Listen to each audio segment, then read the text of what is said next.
Assalamualaikum, hai semua. Di video kali ini saya berbagi resep puding. Ini puding buah 3 rasa dalam 1 cup yang dipadukan dengan puding susu. Hasilnya juga banyak banget, ada 54 cup seperti ini untuk satu resep dan modalnya sangat ekonomis. Cocok banget dijadikan sebagai ide jualan atau sekedar cemilan anak-anak di rumah. Mau tahu cara buatnya dan apa saja bahan-bahannya? Yuk tonton videonya sampai selesai. Pertama, siapkan panci, kemudian masukkan 1 saset Nutrijel rasa mangga. Ini kemasan kecil, beratnya 10 gram, harganya Rp2.000. Selanjutnya, tambahkan 4 sendok makan gula pasir.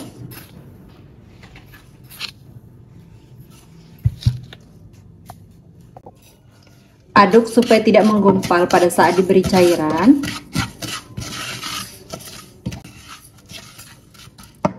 Kemudian tambahkan 400 ml air. Aduk-aduk kembali, pastikan tidak ada bahan-bahan yang mengendap di dasar panci. Masak puding mangga menggunakan api sedang sambil diaduk-aduk seperti ini sampai betul-betul mendidih. Saat kita memasak puding seperti ini, pastikan harus betul-betul sampai mendidih supaya hasilnya nanti tidak mudah berair dan juga tidak mudah basi.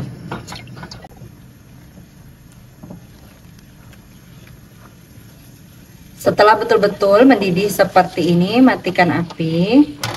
Aduk-aduk sebentar sampai uap panasnya berkurang dan buih-buih yang ada di permukaan ini hilang. Kalau uap panasnya sudah berkurang, lanjut masukkan fruit acid. Untuk fruit acid ini ada di belakang kemasan Nutrijel. Ini jangan di skip ya, karena fruit acid ini memperkuat rasa dari rasa buahnya. Aduk-aduk sampai fruit acidnya larut.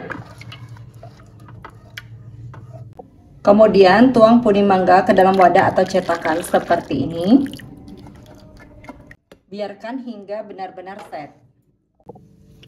Lanjut masak puding blueberry-nya. Jadi saya pakai 3 rasa, rasa blueberry, rasa anggur, dan rasa mangga. Ini beratnya 10 gram juga, jadi untuk takaran sama semuanya ya. Dan untuk masaknya ini aku skip supaya videonya nggak kepanjangan. Ini yang rasa blueberry. Dan ini yang rasa anggur. Selanjutnya benarkan ketiga puding ini hingga betul-betul set. Kalau puding buahnya sudah setengah set, siapkan kembali panci. Lalu masukkan 1200 ml air atau 1,2 liter.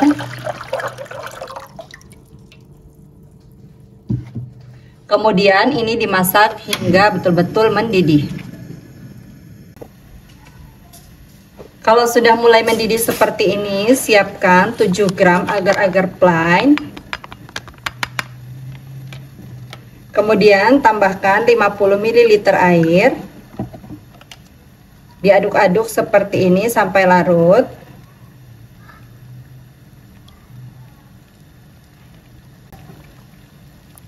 Kalau sudah larut kayak gini, lanjut langsung aja dituangkan sambil diaduk-aduk.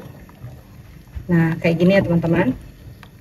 Sambil kita ngaduk, tambahkan juga 1 kaleng kental manis. Ini saya pakai Omela, beratnya 370 gram.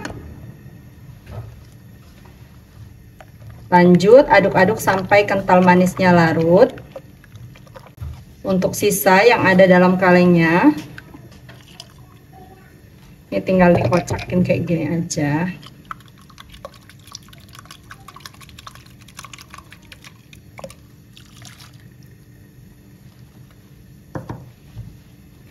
Jadi dengan menggunakan teknik ini teman-teman nggak perlu ngaduk dari awal, karena kalau misalnya agarnya udah masuk, kemudian kental manisnya udah masuk dari awal, kita itu harus terus ngaduk dari awal, nggak boleh berhenti-berhenti. Apalagi kalau misalnya pakai susu itu nggak boleh pecah ya teman-teman adonannya, karena kalau pecah nanti akan berpengaruh terhadap rasa dan juga tekstur dari pudingnya. Jadi kalau menggunakan teknik ini, apalagi kalau misalnya teman-teman masak pudingnya itu banyak, ini sangat efektif banget ya. Kalau misalnya menggunakan teknik ini, kita ngaduknya itu cuma butuh beberapa menit, karena hanya nunggu sampai kental manisnya larut dan kembali mendidih, dan itu nggak butuh waktu lama. Kalau kayak gini aduk-aduk aja sebentar, tunggu sampai mendidih, tapi nggak perlu sampai bludak-bludak banget karena tadi emang udah mendidih ya teman-teman.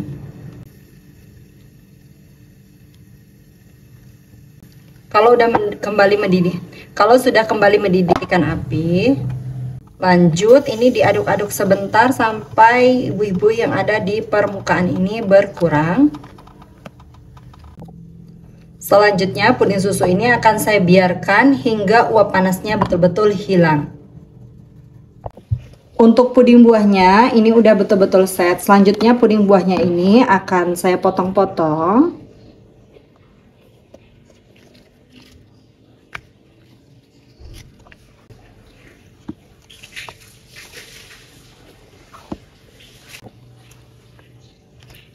Ini dipotong dadu, untuk potongannya sedang aja.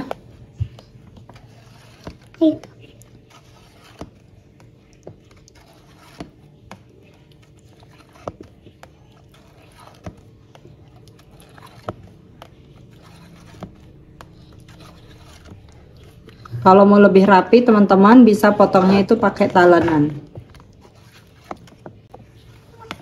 Hasilnya seperti ini, lanjut lakukan sampai selesai. Semuanya udah selesai aku potong. Untuk mengemasnya saya menggunakan cup 50 ml seperti ini. Selanjutnya masukkan puding buahnya. Ini dibagi aja ke cup-cupnya.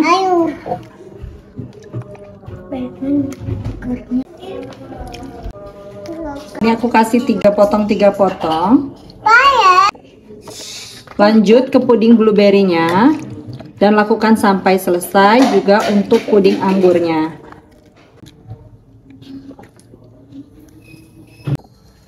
Untuk puding susunya ini setelah didiamkan beberapa saat, di bagian permukaannya ini ada kayak kulit kayak gini teman-teman. Nah, untuk kulitnya ini diambil aja, putih-putih kayak gini, karena ini bikin permukaan pudingnya itu jadi kurang cakep. Tinggal diambil kayak gini aja pakai sendok. Nah, kayak gini.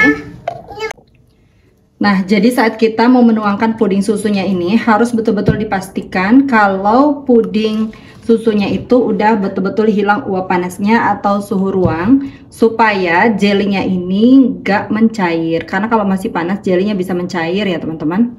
Nah, ini dituangkan ke dalam cup sampai di garis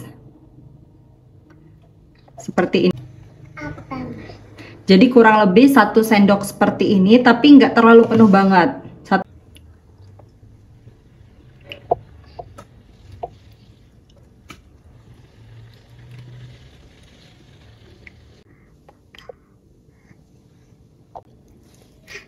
Nah, kayak gini ya, diaduk-aduk supaya puding mozaiknya itu terikat dengan puding susunya dan puding buahnya bisa berpencar ya, jadi nggak numpuk di satu titik. Semuanya udah aku masukkan ke dalam cup kayak gini dan hasilnya 54 cup ya teman-teman, banyak banget. Kemudian ini akan aku biarkan hingga betul-betul set dan dingin di suhu ruang, baru diberi tutup. Untuk pudingnya ini udah betul-betul set banget, hasilnya cakep banget kayak gini. Dan ini udah bisa ditutup. Kemudian kalau misalnya mau dimasukkan ke kulkas ini udah bisa banget, karena udah benar-benar dingin dan set di suhu ruang. Sebelum ditutup ini mau langsung aku cobain dulu. Bismillahirrahmanirrahim. Puding susunya lembut. Kemudian di bagian dalamnya pada saat disendok kayak gini, di bagian dalamnya itu kenyal dari puding mozaik atau jelly buahnya. Tuh. Teksturnya itu kayak gini teman-teman, yang penasaran. Bismillah. Seger banget. Karena ini puding susu yang dipadukan dengan puding buah 3 rasa. Teman-teman wajib cobain resep puding ini di rumah. Selamat mencoba, sampai jumpa di video selanjutnya. Terima kasih sudah menonton. Wassalamualaikum warahmatullahi wabarakatuh.